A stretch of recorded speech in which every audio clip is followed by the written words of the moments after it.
Bhojpuri power star Pawan Singh का भोजपुरी में एक फेमस डायलॉग है, पावर एजे से शुरू होला, एजे खत्म।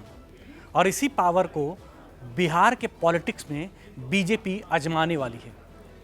कई समीकरण हैं जिसको बीजेपी पवन सिंह के जरिए साधने की तैयारी में है। पवन सिंह ने पहले ही ये ऐलान कर दिया था कि वो बिहार विधानसभा चुनाव इस बार तो जरूर लड़ेंगे।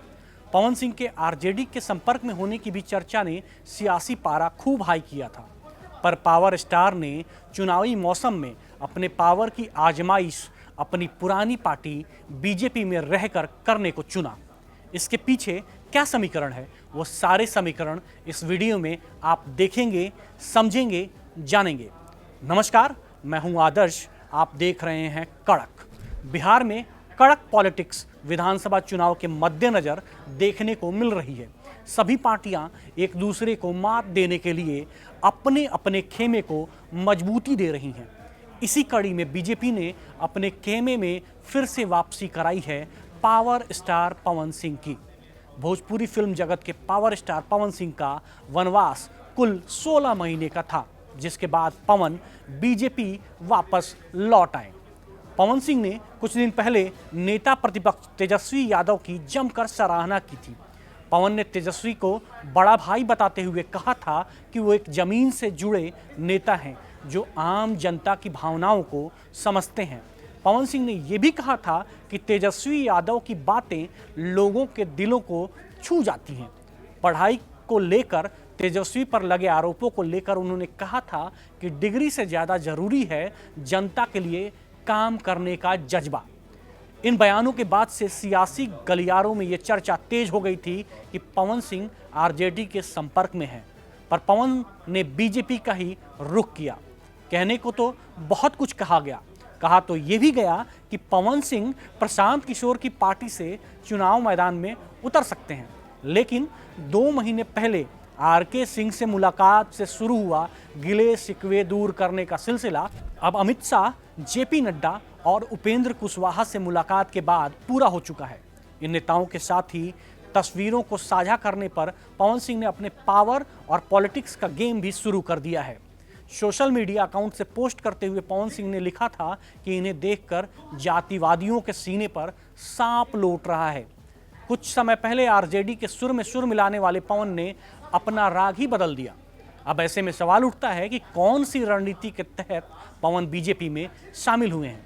चुनावी मौसम के बदलते तेवरों के बीच पवन सिंह की राजनीतिक दिशा को लेकर कई सवाल खड़े हो रहे हैं। अब असली सवाल ये है कि आखिर पवन सिंह को बीजेपी की जरूरत क्यों पड़ी, खासकर अगर वो आरा विधानसभा सीट से मैदान में उतरना चाहते हैं तो। इसका जवाब सियासी समीकरण में छिपा है। आरा जैसे प्रभावशाली क्षेत्र में बिना किसी मजबूत संगठन और संसाधनों के चुनाव लड़ना आसान नहीं है। बीजेपी जैसी राष्ट्रीय पार्टी का समर्थन उन्हें न सिर्फ राजनीतिक ठहराव देता है, बल्कि जातीय समीकरण, कार्यकर्ता नेटवर्क और चुनावी प्रबंधन में भी बढ़त दिला सकता है। पवन सिंह ने लोकसभा चुनाव में निर्दलीय उम्मीदवार के रूप में जबरदस्त प्रदर्शन किया था और कद्दावर नेता उपेंद्र कुशवाहा को तीसरे नंबर पर ढकेल दिया था।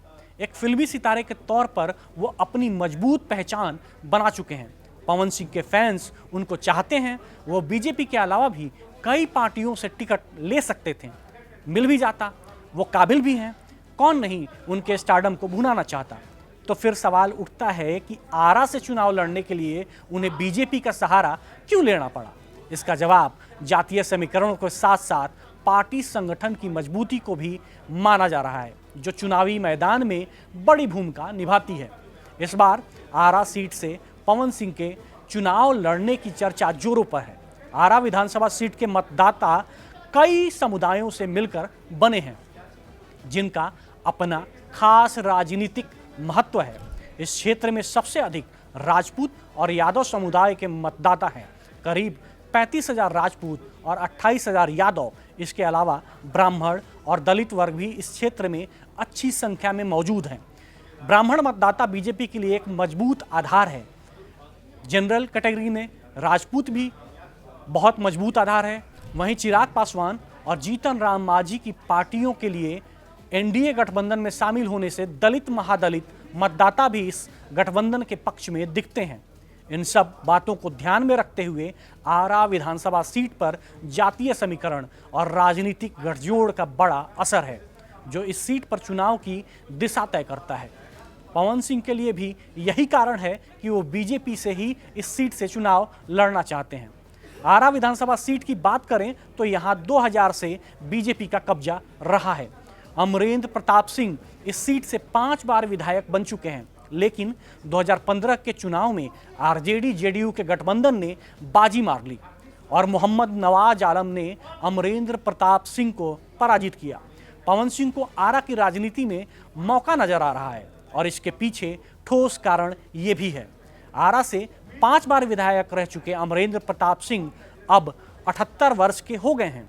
बीजेपी में सामान्य तौर पर 75 वर्ष की उम्र के बाद टिकट नहीं देने की अनौपचारिक नीति मानी जाती है। ऐसे में पार्टी को अमरेंद्र प्रताप सिंह के बाद आरा के लिए कोई नया मजबूत उम्मीदवार तलाशना जरूरी हो गया है। बीजेपी की इस मजबूत पकड़ को देखते हुए पवन सिंह के लिए कमल निशान वाली पार्टी से चुनाव लड़ना ही बेहतर विकल्प होगा। पवन सिंह के पास अपने समर्थकों की एक मजबूत फैन फॉलोइंग है। वो केवल भोजपुरी ही नहीं, आसपास के इलाकों में भी काफ़ी लोकप्रिय हैं। अब लोकसभा चुनाव में वे दूसरे नंबर पर रहे थे, तब उनके समर्थकों के दिल में एक काश जरूर था। काश उनके पास किसी बड़ी पार्टी का चुनाव चिन्ह होता तो जीत पाते। अब विधानसभा चुनाव में पवन सिंह इस काश को नहीं रखना चाहते। उन्हें शायद ये समझ आ गया है कि राजनीतिक सफलता के लिए स्टारडम के साथ साथ संगठन की ताकत भी जरूरी होती है।